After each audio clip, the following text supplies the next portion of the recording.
अस्सलामु अलैकुम वरहमतुल्लाहि वबरकातुहू। दोस्तों मेरे चैनल में खुश आमदीद।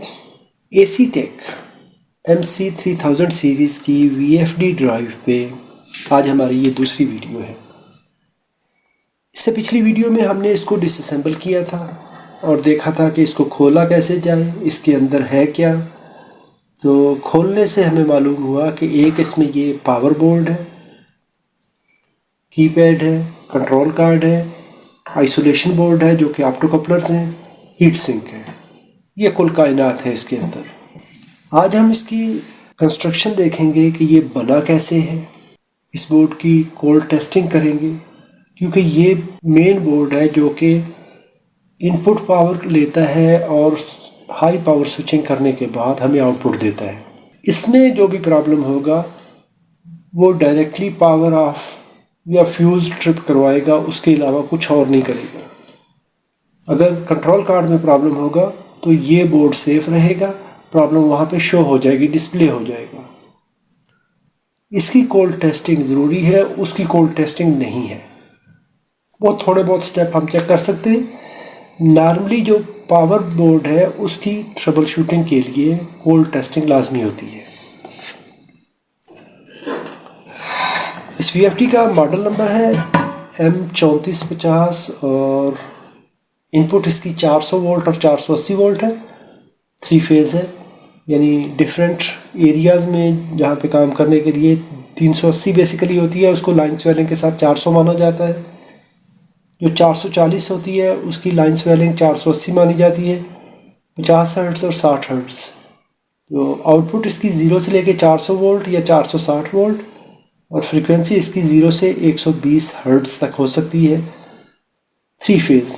अच्छा, ये 120 हर्ट्ज़ जो है ये लो फ्रीक्वेंसी है। इसमें कैरियर फ्रीक्वेंसी भी होती है क्योंकि ये इसकी आउटपुट डिजिटल पल्सेस नहीं होती बल्कि इसका सिग्नल जो होता है SPWM सिग्नल होता है। उसको भी हम इन डिटेल आने वाले सेशंस में डिस्कस करेंगे। ये ड्राइव कैसे होती है, कैसे बनती है, कैसे काम करती है। तो चलिए इसको स्टार्ट करते हैं। अगर आपको इलेक्ट्रॉनिक्स में अच्छा एक्सपीरियंस नहीं है तो कभी भी रिपेयर ना करिए, कभी भी टेस्ट ना करिए, क्योंकि इस पे 380 वोल्ट जो कि हाई वोल्टेज होते हैं, अनआइसोलेटेड होते हैं, किसी भी बड़े ख़तरे का बायस बन सकते हैं। अगर ये बोर्ड कनेक्टेड है पावर सप्लाई के साथ तो इसको पहले पावर डिस्कनेक्ट करें। डिस्कनेक्ट करने के बाद इसके कैपेसिटर बैंक, ये बहुत बड़ा कैपेसिटर बैंक है, इसको DC वोल्टेज वेरीफाई करें। अगर वोल्टेज होंगे तो डिस्चार्ज करिए, डिस्चार्ज करके वेरीफाई करिए, मल्टीमीटर से चेक करिए, फिर उसको टेस्ट करिए। चलिए शुरू करते हैं।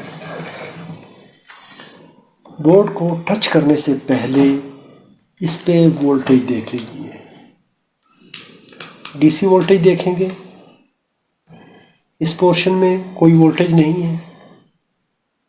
ये एक पोर्शन, इसमें कोई वोल्टेज नहीं है। इसी तरह ये पोर्शन है, कोई वोल्टेज नहीं है।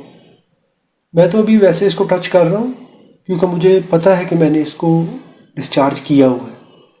अगर आप फर्स्ट टाइम इसको खोल रहे हैं तो इसको बोर्ड को टच करने से पहले ये 2 पॉइंट्स और ये 2 पॉइंट्स इसको डिस्चार्ज कर लीजिए।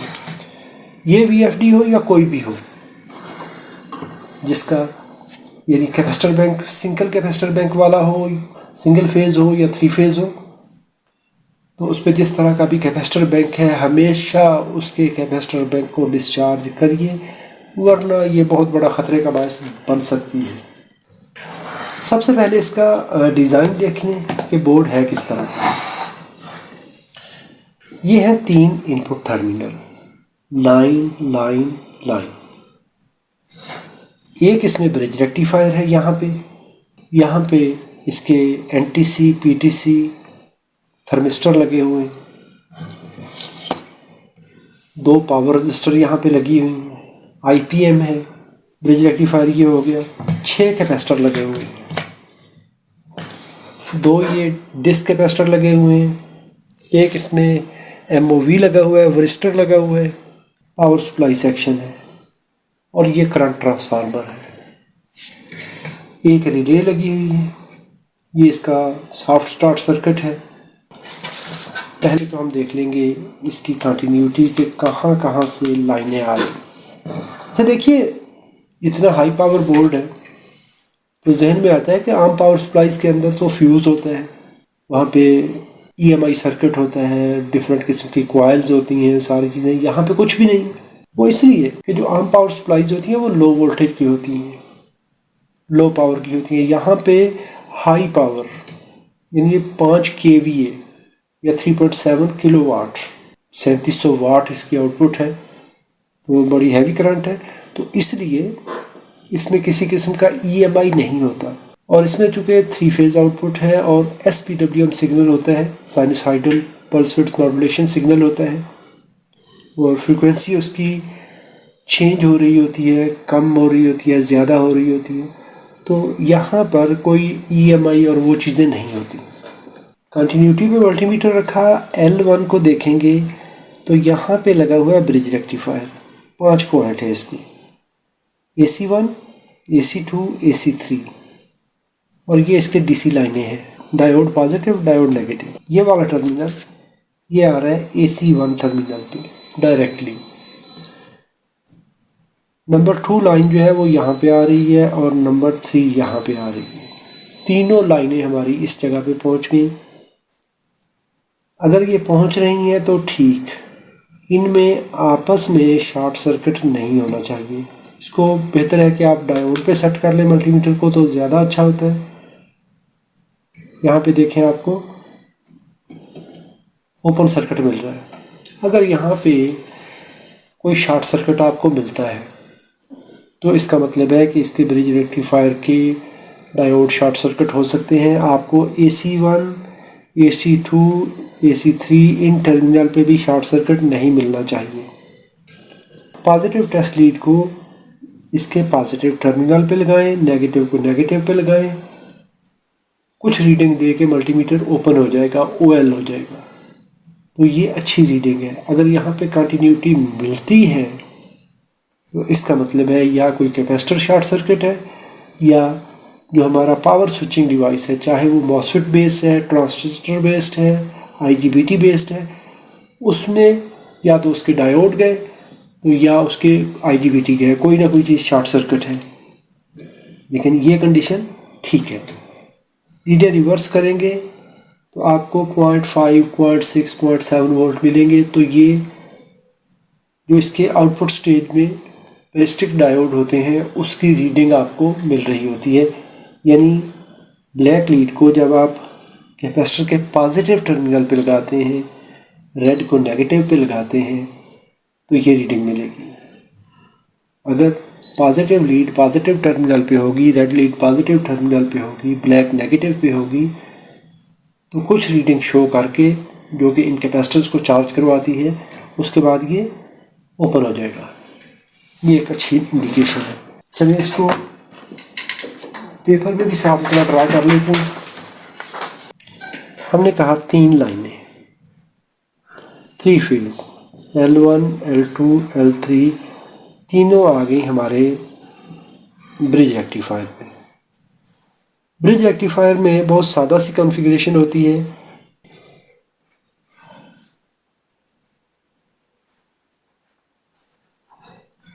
इसमें 6 डायोड होते हैं। ये पहली लाइन पहले पेयर पे आ गई, इसके बाद ये दूसरा पेयर हो गया। ये 3 फेज रेक्टिफायर है। दूसरा फेज यहाँ पे आ गया। तीसरा पेयर जो है वो ये लगा है।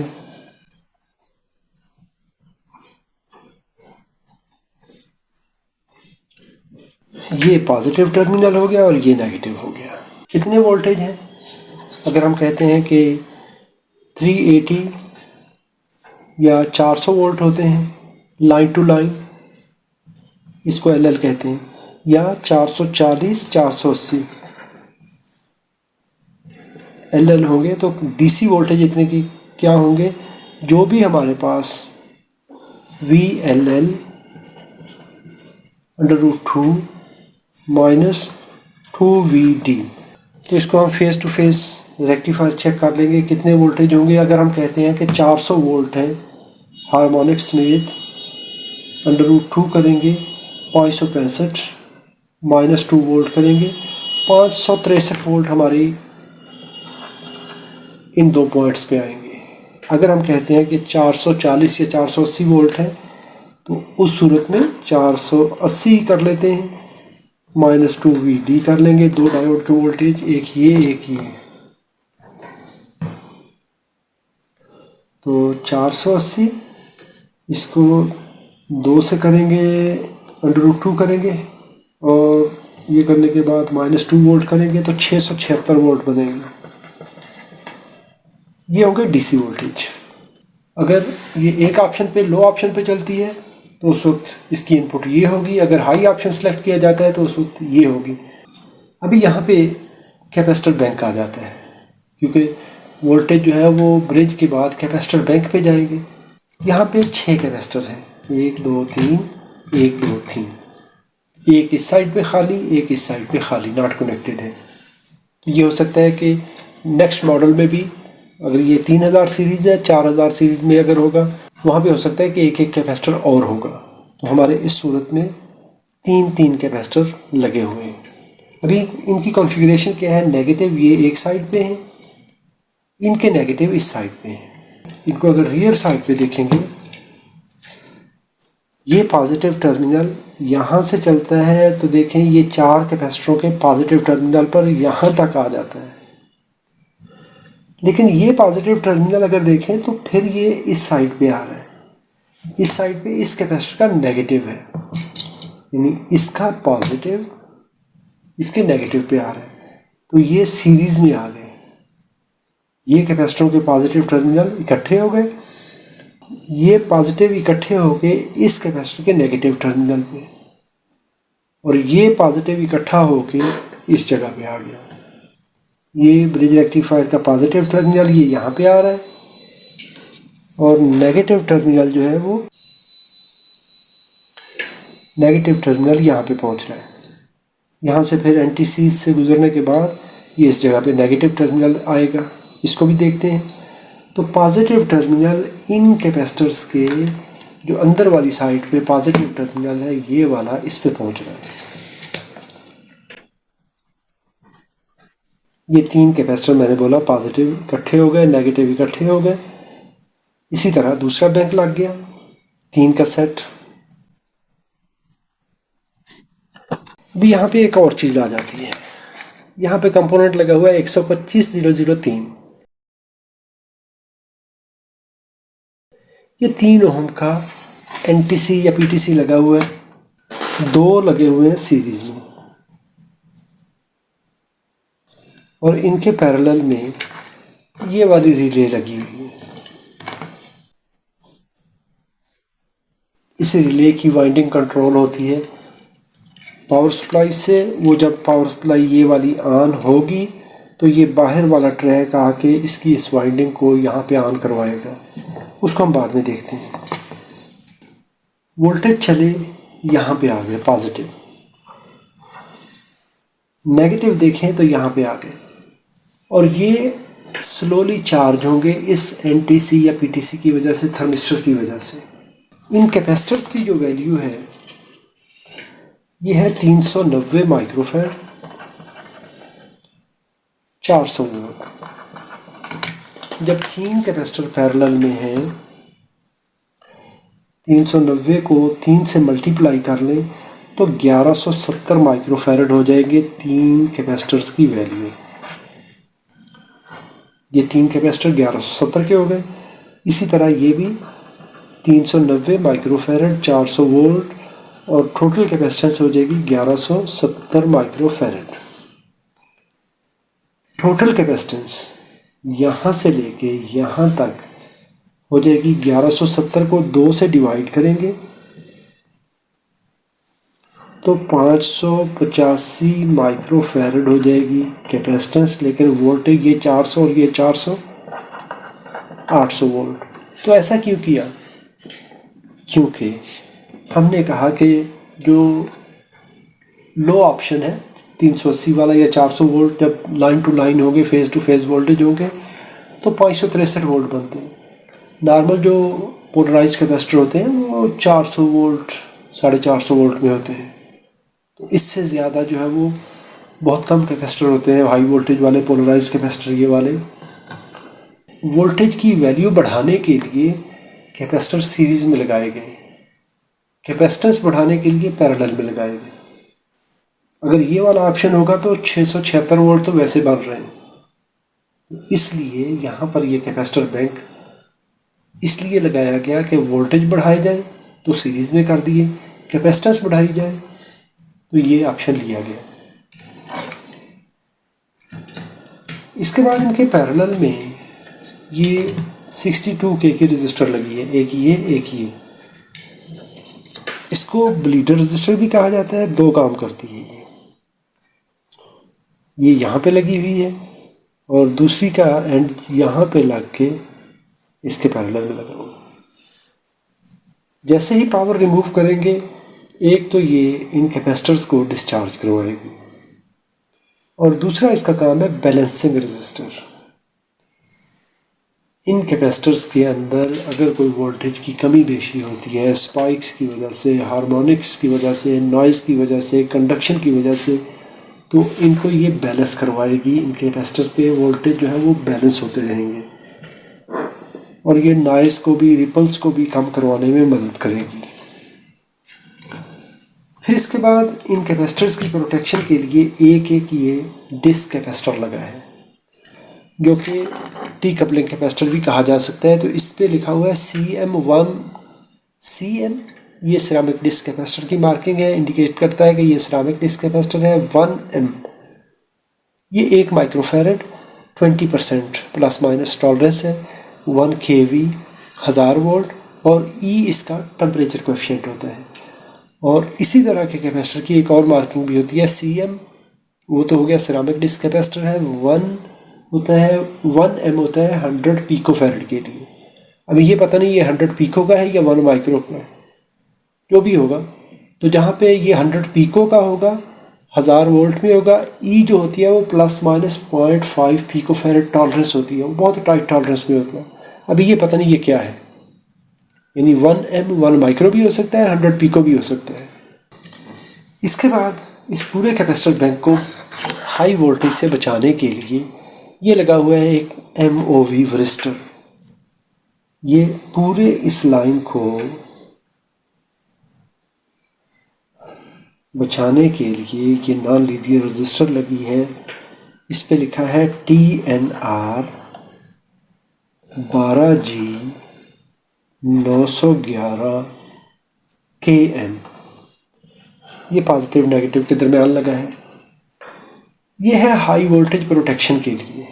911 ये इसके हैं क्लैंपिंग वोल्टेज, प्रोटेक्शन वोल्टेज जब 1 मिली एम्पियर करंट चलती है। नॉर्मली हमने कहा जो इसकी रेंज है वो 676 वोल्ट जो है वो हो सकते हैं।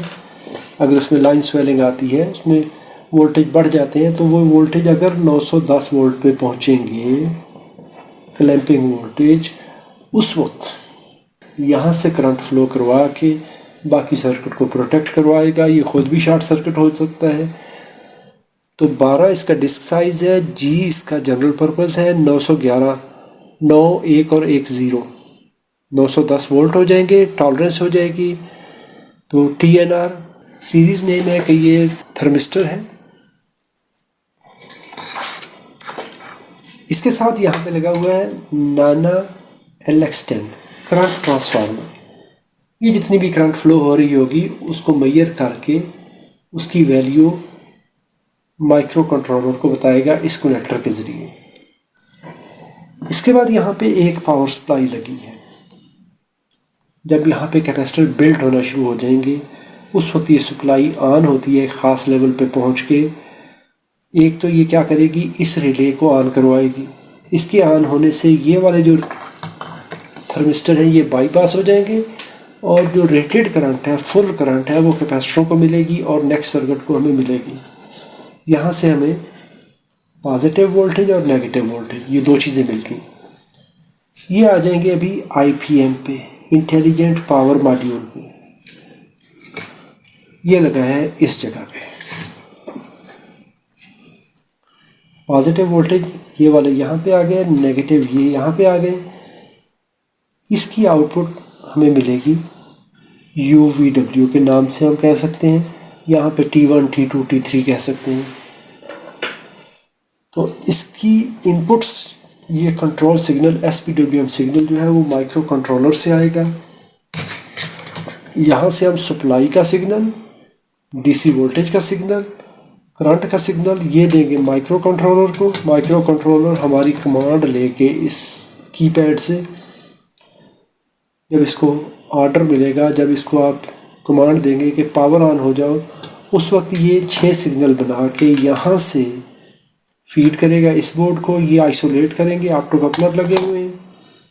ये सिग्नल इन कनेक्टर्स के थ्रू होके यहाँ पे आ जाएंगे। यहाँ पे IPM है। IPM का भी फंक्शन क्या है, इसको जो हमने ये सप्लाई हाई वोल्टेज दी है 160 वोल्ट या 670 वोल्ट, ये उन वोल्टेज को स्विच करवाएगा इस सिग्नल के हिसाब से। वो सिग्नल हमें आउटपुट में मिलेगा। वो साइन सिग्नल होगा, साइन वेव नहीं होता लेकिन होता साइन के करीब है, उसको SPWM सिग्नल कहा जाता है। अभी इसकी कोल्ड टेस्टिंग कर ली। मल्टीमीटर को डायोड पे कर लिया हमने। भी हमने कहा था कि पॉजिटिव टर्मिनल यहाँ पे आ गया और नेगेटिव टर्मिनल यहाँ पे आ गया। अभी इस जगह पे अगर हम इसकी रेजिस्टेंस देखेंगे, नॉर्मली नेगेटिव टर्मिनल और कैपेसिटर के नेगेटिव टर्मिनल पे ये 3 ओम के 2 थर्मिस्टर आ रहे हैं, तो ये 5.6, 5.7, 6 ओम रेजिस्टेंस इसके करीब 3 आएगी। जब ये पावर सप्लाई ऑन होगी, पावर ऑन होगा बोर्ड, तब जाके ये रिले यहाँ से डायरेक्टली पास कर देगी वोल्टेज को और ये वोल्टेज आ जाएंगे इस जगह पे। यानी अभी ये वोल्टेज आ रहे हैं इस जगह से, यहाँ से एक NTC, यहाँ से दूसरा NTC, और ये वोल्टेज आ गए इधर। लेकिन जब ये रिले ऑन होगी तो ये वोल्टेज सीधे आ जाएंगे इस पॉइंट पे। इसके बाद ये पॉजिटिव वोल्टेज डायोड पे कर लें, ये पॉजिटिव वोल्टेज आ जाएंगे इसकी P पिन पे, ये आ गए। और जो ये वाले नेगेटिव वोल्टेज हैं इस बैंक के, पॉजिटिव इसका और नेगेटिव इसका, ये आ जाएगा N पिन पे। ये आ गया पॉजिटिव यहाँ से, नेगेटिव यहाँ से। अभी इसकी ये जो चेसिस है, इसकी जो बॉडी है, इसको पॉजिटिव के साथ देखें, कोई इंडिकेशन नहीं देनी चाहिए। आप इसको रेजिस्टेंस मोड में भी चेक कर सकते हैं। इसको इंसुलेशन देनी चाहिए। अगर पॉजिटिव या नेगेटिव इस जगह पे कंटिन्यूटी देता है तो वो IPM ख़राब होगा। इसके बाद अभी डायोड मोड पे रखा। ये है हमारा output terminal T1, T2, T3। इनके एक टर्मिनल पे कोई एक लीड रख लें, ब्लैक लीड। अभी हमारे पास ये है कॉमन पॉइंट, इसका पॉजिटिव इसके नेगेटिव के साथ आ रहा है। इसको नहीं हमने देखना, हमने देखना है ये वाला जो पॉजिटिव टर्मिनल है जो कि IPM पे आ रहा है, P पिन पे आ रहा है, और ये नेगेटिव टर्मिनल। ये 2 टर्मिनल हमने देखने हैं, एक ये वाला, एक ये वाला। यानी इसमें से कोई भी आप ये इकट्ठे हैं 4, और ये 4 इकट्ठे हैं, इनमें से कोई भी आप सिलेक्ट कर सकते हैं।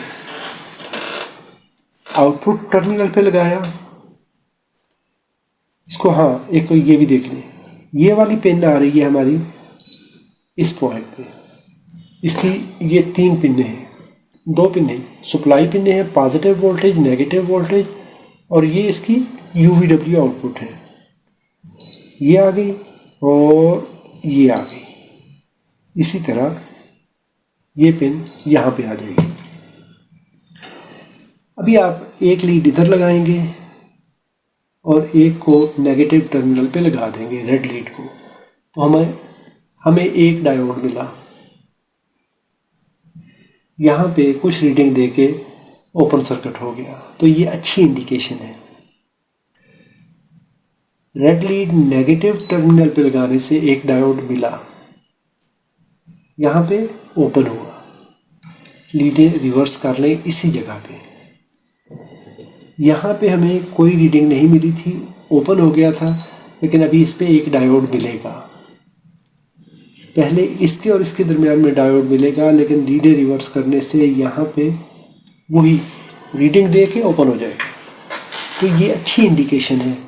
अगर हमें लगातार यहाँ पे कंटिन्यूटी मिलती है या यहाँ पे मिलती है, डायोड ड्रॉप वोल्टेज नहीं, कंटिन्यूटी, या दोनों सूरतों में सेम रीडिंग मिलती है, तो वो आईपीएम शॉर्ट सर्किट हो चुका है, उसको आप रिप्लेस करेंगे। दूसरे फेज को भी इसी तरह चेक कर लें। एक डायोड, ओपन सर्किट, उसी जगह पे लीडें रिवर्स कर लें। अभी यहाँ पे ओपन सर्किट मिला था, डायोड, ओपन सर्किट। इसी तरह इधर देख लें, open circuit, diode, diode, open circuit. अभी इसका एक और सादा भी तरीकाकार है। इसका सादा तरीन तरीका देख लें। जो कैपेसिटरों का पॉजिटिव टर्मिनल है हमारा ये वाला, इस पे आप ब्लैक लीड लगा लें।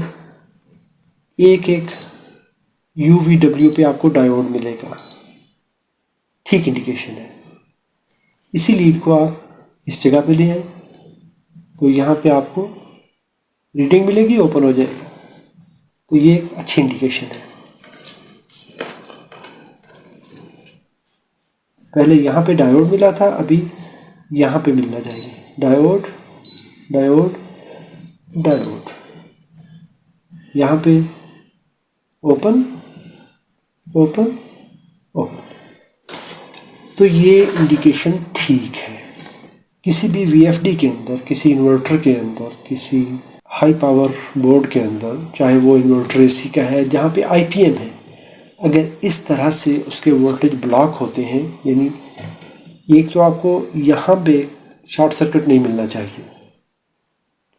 ब्रिज रेक्टिफायर के पॉजिटिव टर्मिनल पे लगाते हैं positive lead, red lead, negative terminal पे नेगेटिव लीड। अगर ये आपको शॉर्ट सर्किट नहीं मिलता तो आप कह सकते हैं कि सर्किट सेफ है, हम इसको पावर अप्लाई कर सकते हैं। ये है पॉजिटिव टर्मिनल और ये है नेगेटिव टर्मिनल। इस कैपेसिटर बैंक का पॉजिटिव, इसका नेगेटिव। अगर यहाँ पे आपको शॉर्ट सर्किट नहीं मिलता तो हम कह सकते हैं कि बोर्ड सेफ है। उसी तरह इस पॉजिटिव और इसके दरमियान अगर आपको शॉर्ट सर्किट नहीं मिलता, लगातार बीप नहीं मिलती, तो आप कह सकते हैं कि ये DC रेल का पॉजिटिव टर्मिनल सेफ है। उसके जो IPM के ट्रांजिस्टर हैं, चाहे वो IGBT है, MOSFET है, ट्रांजिस्टर है, कोई भी शॉर्ट सर्किट नहीं है।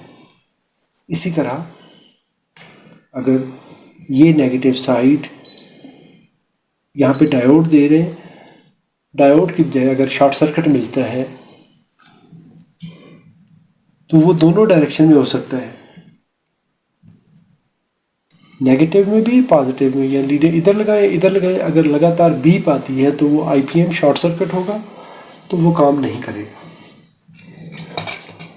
जितनी करंट फ्लो हो रही है उसकी इंफॉर्मेशन ये लेके, अगर ओवर करंट कंडीशन होती है, शॉर्ट सर्किट होती है, लिमिट से ऊपर जाता है काम, तो इसकी इंफॉर्मेशन यहीं से वो सिग्नल बनेगा, ये बन के ऊपर कंट्रोल बोर्ड को चला जाएगा। तो ये है इसके सेफ्टी चेक पॉइंट्स। अगर इस तरीके से हमारा बोर्ड कोल्ड टेस्टिंग में पास होता है तो हम कह सकते हैं कि हम इसको पावर अप्लाई करें तो ये शॉर्ट सर्किट नहीं करेगा, सर्किट ट्रिप नहीं करेगा। अगर ये बोर्ड इस तरह से क्वालिफाई करता है, इसको आप पावर अप्लाई करें, पावर अप्लाई करने के बाद इसके बाकी बोर्ड लगा के इसको टेस्ट करें। जो भी फॉल्ट कोड आएगा यहाँ पे डिस्प्ले होता है, तो उस कोड के मुताबिक उस पोर्शन में जाके हम अप्रोच ले सकते हैं, रिपेयर कर सकते हैं। लेकिन पावर के लिए इस बोर्ड की ट्रबल शूटिंग लाजमी है, कोल्ड टेस्टिंग लाजमी है। जब ये कोल्ड टेस्टिंग क्लियर हो जाए तो इन बोर्ड्स की कोल्ड टेस्टिंग नहीं होती, या बहुत थोड़ा बहुत आप चेक कर सकते हैं। ये लो वोल्टेज सेक्शन होते हैं, इनको आप पावर दे के ही चेक करेंगे। ऐसा ही ये इंटरफेस बोर्ड है, तो इसको भी आप सिग्नल दे के आप टेस्ट कर सकते हैं। तो आने वाले सेशन में इसको हम असेंबल करेंगे और इन सर्किट्स का फंक्शन देखेंगे। फंक्शन देख के अगर कोई फॉल्ट हुआ तो उसको किल करेंगे और इसके जितने भी सिग्नल्स हैं उनको कोशिश करेंगे कि ऑसिलोस्कोप पे मॉनिटर करें। उम्मीद करता हूँ वीडियो मालूमाती होगी। अगर मालूमाती है तो इसको लाइक कीजिए, अपने दोस्तों के साथ शेयर कीजिए। चैनल सब्सक्राइब नहीं किया तो सब्सक्राइब करना ना भूलिए, अपने दोस्तों के साथ शेयर कीजिए। अगली वीडियो तक अपना ख्याल रखिएगा। वीडियो देखने पे शुक्रिया। अस्सलाम वालेकुम वरहमतुल्लाहि वबरकातुहू।